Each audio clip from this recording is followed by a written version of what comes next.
하나님 말씀 나누겠습니다. 빌립보서 2장 5절부터 18절입니다. 또 낮아짐이 은혜다라는 제목으로 하나님 말씀 나누겠습니다. 또 낮아짐이 은혜다입니다. 빌립보서는 어디에서 썼다고 했죠? 사도 바울이 감옥에 썼습니다. 그죠? 지금 사도 바울은 이 초대교회의 어떤 위치냐면 거의 최고의 대표 위치예요. 그죠? 근데 그 사도 바울이 감옥에 갇혔기 때문에 교회의 분위기가 좋을까요? 안 좋을까요? 별로 안 좋죠. 안 좋고 사람들이 뭐가 돌기 시작했냐면 복음이 꺼져간다라고 생각했어요. 복음이 꺼져간다. 그러니까 그때나 지금이나 마찬가지인데 진리가 아닌 것은 오래가지 못할 것이다. 이런 것들이 좀 팽팽하잖아요. 어떤 생각들이. 그래서 그리스도가 진리가 아닐 수 있겠구나 이런 생각들이 돌기 시작했다는 거죠. 야, 그렇게 대표격인 사도 바울이 감옥에 갇힐 정도면 이제 복음이 꺼져가는구나. 그런 분위기가 좋지 않을 때에 이 빌립보서를 통해서 사도 바울이 그렇지 않다라는 것을 얘기하는 거예요. 그러면서 오늘 본문을 통해서 예수 그리스도에 대한 얘기를 합니다. 어떤 얘기를 하냐면 조금 어려운 말로 비하와 승귀라는 것을 얘기하는데, 예수 그리스도께서 이 땅에 내려오심을 비하라고 표현해요. 비하, 성육신. 원래 예수님은 하나님이시잖아요. 맞습니까? 예수님 하나님이셔요. 그래서 그걸 오늘 본문에 뭐라고 표현하냐면, 그는 근본 하나님의 무엇이나 본체, 하나님의 본체시나 하나님과 동등됨을 취할 것을 여기지 아니하시고 자기를 비워서 종의 형체를 가지사 사람이 되셨다라고 하는 성육신, 그것을 비하라고 합니다. 비하됐다는 거예요. 자기를 비하시켰어요. 완전히 낮아지셔서 이 땅에 내려오셨다라는 거죠. 그래서 사람의 모양으로 나타나사 자기를 낮추시고 죽기까지 복종하셨으니 나중에 어떻게 되셨어요? 십자가에 죽으셨다. 완전히 그냥 조금 비하된 게 아니라 완전히 없어져 버리신 거예요. 완전히 낮아졌다. 이 비하라는 것이 우리 기독교에 너무 중요한 교리예요. 예수님이 이 땅에 내려오셨기 때문에 우리에게 인류의 구원이 된 거 믿으시나요? 이게 기독교의 원리인데 이 원리를 잊어버리시면 안 돼요. 제가 지난 주일날도 얘기했는데 기독교는 높아짐이 아니라 뭐라고요? 낮아짐이라는 거죠. 낮아짐이에요. 오늘도 여러분 낮아질 때 은혜가 됩니다. 낮아져야 돼요. 비하될 때. 근데 지금 이 초대교인들이 사도 바울이 갇히니까 마음 가운데 어려움이 찾아와요. 복음이 들려오면 뭐가 승승장구해야 되는데, 높아져야 되는데, 이거 하나님 가치관이에요? 세상 가치관이에요? 세상 가치관. 여러분도 저도 그럴 수 있어요. 교회의 분위기가, 가정의 분위기가 뭔가 다운이 되고 비하가 돼요. 저는 내 삶이 막 낮아지는 것 같아요. 뭔가 안 되고 부담스럽고 짊어져야 될 십자가가 막 보이기 시작하니까 뭔가 이상해 보여요. 그게 복음이 아닌 것처럼 보여요. 그러나 그거 복음입니다. 또 낮아짐이 은혜예요. 그래서 낮아짐으로 말미암아 어떻게 되시냐면, 자, 여기 보세요. 9절부터 읽어봅시다. 시작. 이러므로 하나님이 그를 지극히 높여 모든 이름 위에 뛰어난 이름을 주사 하늘에 있는 자들과 땅에 있는 자들과 땅 아래에 있는 자들로 모든 무릎을 예수의 이름에 꿇게 하시고 모든 입으로 예수를 주라 하시나요. 하나님 아버지께 영광을 돌리게 하셨느니라. 이 9절부터 11절까지를 승귀라고 합니다. 승귀. 여러분, 기독교 원리를 아까 전에 비하 얘기했는데 비하만 있지 않아요. 반드시 승귀, 올라감이 있어요. 예수님이 죽음에서 끝나지 않죠. 지금 우리는 어떤 예수를 믿는 겁니까? 부활하신 예수님. 정말 그래서 사실은 성탄절보다 훨씬 더 중요한 게 무슨 절? 부활절. 생명 주시는 예수 그리스도. 우리는 그 생명을 믿고 있어요. 비하에서 끝나지 않고 승귀된다. 이 교리를 믿으시기 바랍니다. 이 승귀를 사실 네 가지로 표현하는데, 부활하신 다음에 예수님 뭐 하셨죠? 하늘로 승천하셨고, 승천하셔서 어디 앉으셨어요? 보좌 우편에 앉으셨고, 이제 그 예수님이 뭐 하러 오셔요?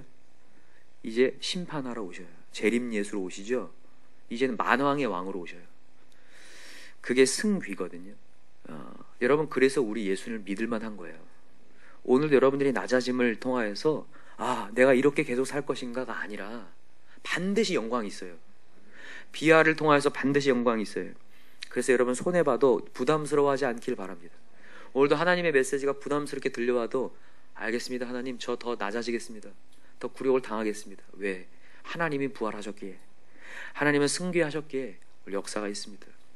우리가 지금 계속해서 큐티의 메시지를 들으면서 이번 주 내내 은혜가 계속 되네요. 그죠? 계속되는데 우리 월요일 날은 하나님을 믿다 보니까 답답함이 몰려올 수 있잖아요. 그죠? 얼마나 답답하고 어려워요. 그러나 그 답답함의 비화 속에서 반드시 하나님의 영광을 봅니다. 가정이 세워짐을 봐요. 그죠? 어제 우리 큐티를 들으면서도 때로는 얘기하기가 조금 껄끄러워지고 그들 앞에서는 이게 멸망의 증거 같아 보여서 부끄럽게 고백해야 되나 말아야 되나. 우리가 얼마나 세상에서 갈팡질팡합니까? 그러나 하나님을 전할 때 그때 또 내가 힐난을 받거나 조롱거리가 되더라도 여러분 하나님 증거할 때 반드시 영광을 봅니다. 누군가는 복음을 받아들인 역사가 일어나요. 오늘 큐티도 정말 하나님 앞에 정말 드려야 될 것인가, 부모를 해야 될 것인가, 하나님이 채우실 줄 믿습니다. 비아를 통하여서 하나님은 승리를 경험케 하신다. 우리 교회의 큐티가 계속해서 낮아짐이고 복음을 통하여서 계속 나의 꺾어짐이거든요. 내가 하고 싶어 하는 걸 못하고 답답하고 이거 좀 이렇게 하고 싶은데 이거 하고 싶은데, 그러나 하나님의 방향대로 가면 비아되면 반드시 승기가 있다는 거예요. 그것을 지금 계속해서 빌립보 교인들한테 사도 바울이 얘기하는 거예요. 내가 감옥에 있고 복음이 꺼져가는 것처럼 보이지만 아니다. 예수님이 완전 꺼진 것처럼 보였고 그들이 승리한 것처럼 보였다. 유대인들 자기들이 바리새인들이 승리한 것처럼 보였지만 예수님은 3일 만에 살아나셨다. 그리고 지금도 우리의 구원자가 되고 계신다. 그렇기 때문에 너희들은 어떻게 하라. 자, 12절에 나와 이제 시작. 그러므로 나의 사랑한 자들아, 너희가 나 있을 때뿐 아니라 더욱 지금 나 없을 때에도 항상 복종하여 두렵고 떨림으로 너희 구원을 이루라. 중요한 겁니다. 그죠? 두렵고 떨림으로 너희 구원을 이루라. 이게 무슨 얘기냐면 끝까지 가자, 이렇게 얘기해요. 여러분, 우리 끝까지 갑시다. 구원을 이루라. 이게 끝까지 가라는 거야.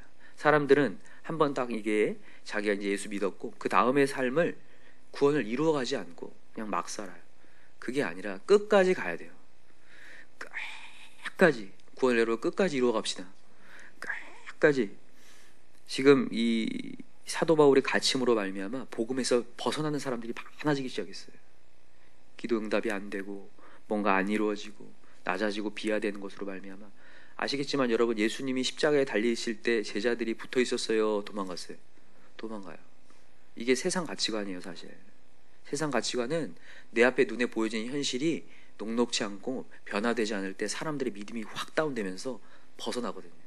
근데 여기서 명심하시기 바랍니다. 기독교는 높아짐이 아니라 뭐라고요? 낮아짐이에요. 어제도 우리 함께 나누었지만 하나님께서 은혜를 통해서 우리에게 믿음만 주는 게 아니라 뭐도 줬다고 했어요? 고난도. 고난 반드시 있습니다. 낮아짐도 있고 분위기가 어려워질 수도 있어요. 분열될 수 있어요. 그러나 여러분 항상 명심하세요. 거기서 끝나지 않는다. 하나님 영광이 있다.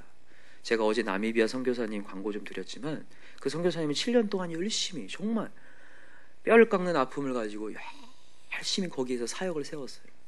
그래서 그 빈민촌에 정말 예수를 전혀 알지 못하는 곳에 300명이 모여요. 300명이. 그 한 분이 가셔서 놀랍지 않습니까? 7년 동안 해서. 근데 7년 동안 했더니 자식들 학교에서 쫓겨나고 동역자 잃어버리고 아내는 이제 한국으로 와야 될 상황이 됐고 이제 홀로 남게 됐어요. 어때요 여러분? 별로죠? 하나님도 별로고 다 별로죠? 다 이거 지칠 수밖에 없잖아요. 그죠? 그래서 지금 여기서도 이제 어떤 이런 것들이 없기 때문에 지금 막 월세방을 이제 전전하면서 이제 다니시는 모습을 제가 이렇게 듣는데, 야, 하나님 참 잔인하시다. 열심히 했더니 왜 이런 상황일까? 여러분, 그러나 거기서 끝나지 않는다는 거예요. 그래서 여러분과 저는 오늘도 두렵고 떨림으로 구원을 이루어가야 돼요. 하나님 반드시 영광을 보여주시는 분인데 한번 보십시오. 그 선교사님을 하나님께서 어떻게 쓰시는지, 그리고 그분의 미랄이 되어서 얼마나 그 나미비아의 땅에, 죽음의 땅이 하나님의 생명으로 바뀌는지를 보자고요. 역사가 일어난다는 거예요. 사도 바울이 그걸 강력하게 얘기해요. 자, 보세요. 13절 시작. 너희 안에 행하시는 이는 하나님이시니 자기의 기쁘신 뜻을 위하여 너희에게 소원을 두고 행하게 하시나니 모든 일을 원망과 시비가 없이 하라. 이는 너희가 흠이 없고 순전하여 어그러지고 거스른 세대 가운데 하나님 흠 없는 자녀로 세상의 그 가운데 빛들로 나타내며 생명의 말씀을 밝혀 나의 다름질이 헛되지 아니하고 수고도 헛되지 아니하므로 그리스도의 날에 내가 자랑할 것이 있게 하려 함이라. 아멘. 반드시 이 세대, 거스르는 세대의 빛들로 나타난다는 거예요. 생명이 분명히 전해진 역사가 일어나고 마지막 그리스도의 날에 자랑이 된다. 역사가 된다. 여러분, 그 영광 우리 마지막 날에 봅시다.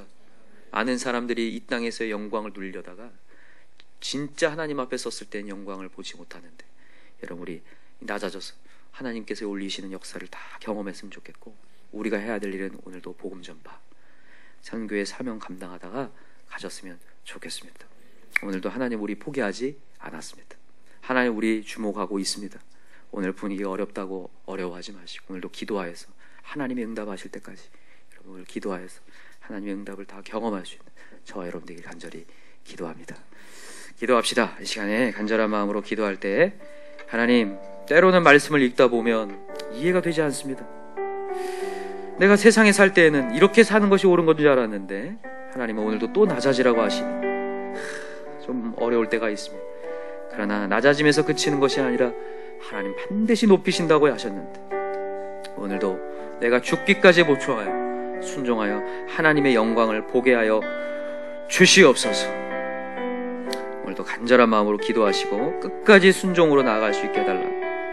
오늘도 우리 큐티가 점점 하나님의 말씀으로 꺾여지는 그런 큐티들이 늘어나게 해달라고 이 시간 우리 주여 삼창 간절히 부르고 기도합시다. 주여, 주여, 주여. 하나님 아버지 감사합니다. 이 시간